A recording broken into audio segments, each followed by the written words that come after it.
shots, and play defense from 1 through 4. What are the main things you want to work on throughout the year?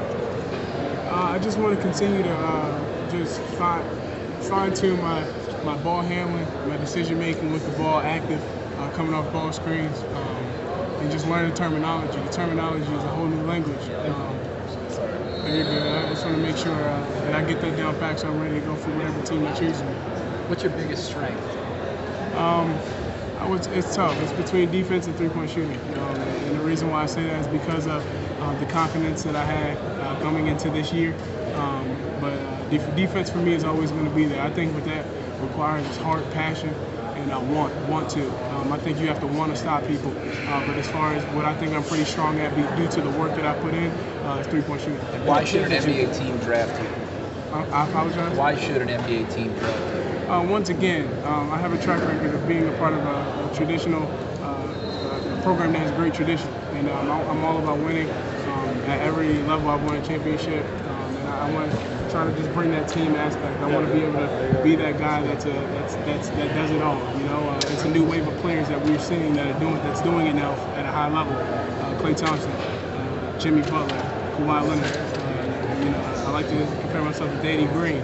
It's a new wave of those guys who can guard multiple positions, but also knock down open jumpers and get better in their offensive game as their years go in the NBA. What are teams that you've talked to so far?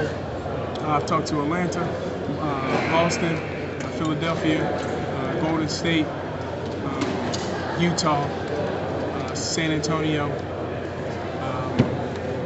the Dallas Mavericks, Indiana Pacers. I'm not sure if I'm listening there. What was it like when you talked to Boston? Like, is there anything memorable about your conversation with them? It was pretty sweet.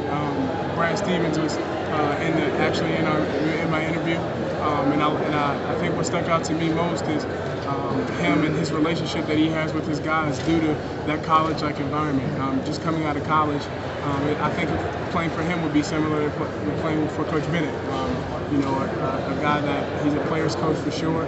Seeing what he did at Butler, and then also the tradition there. And I love tradition. I love coming into a program where they're all about winning, and they try to find ways to win every single day, no matter what. And I think that young program is on the rise, and we just talked a little bit about how I can fit in. Did you guys plan? Do you plan to work out for them? Did you schedule that at all? Or? Yes, sir. I think they're one of the teams that is actually written down in stone at June 1st. Justin, your physical presence out there, but a lot of people would say, are you a 2 or a 3?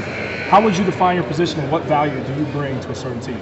I'm both, a 2 and a 3, but I think defensively is where my value will come when it comes to position, because I think I can guard the point guard through the 4 guy. I can use my strength in the low post maybe, but I can also use my length, my quickness, my athleticism on a smaller guard. So I think defensively that's my position, but on offense, natural 2 guard. Interesting to me, you talk defense, obviously coming from that Virginia cut of defense, which seems to be a cut above everybody else. What specifically does Tony Bennett teach that makes you guys such great defenders? If I had the time, I could probably give you all the details, but I guess simply put, it'd just be discipline and help, unselfish play. Unselfish in the sense of, are you going to be unselfish enough to work hard for your teammate to try to make the defense efficient, special, different, that makes it hard for teams on a daily basis. So it's tough to explain the principles in a short amount of time, but it's good. Give me an NBA comparison. For myself? For yourself. I would say Danny Green. It's tough to say Kawhi Leonard anymore just because of how he's grown into a superstar, so is Jimmy Butler, but I would say now like a Danny Green.